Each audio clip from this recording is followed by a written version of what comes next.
دست و قلب دست هلدای جور ملت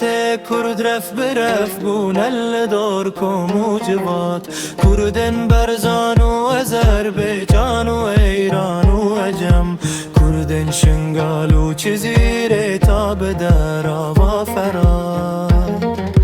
اردهان و قرس و باطم تا به خاکی سرهدا با یزید و شرنخوان تا به سیپان خلات وال برزان و متین و زوز کوچی های سفین چند میدان شرف ده فروتن به مزار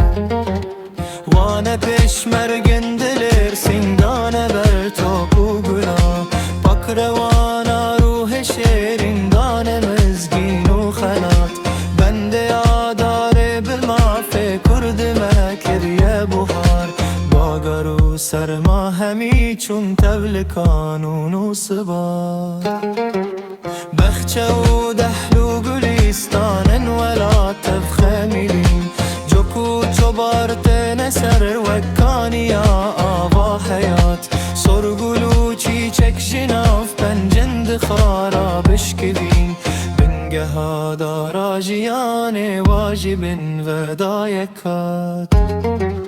بلبل و شالور لیک هوید سینن شب و روش تل سر تحت و شکر قبقبا دنگر باد خاکی کردستان سراسر بوی لیکف و خوشی سلتم کوچا خبر کربه وگر جنگو شوار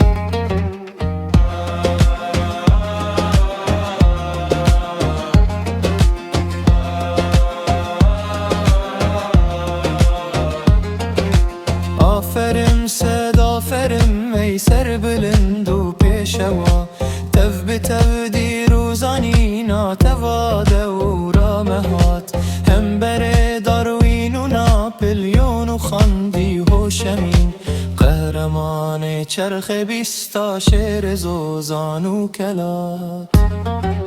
هر ببیر و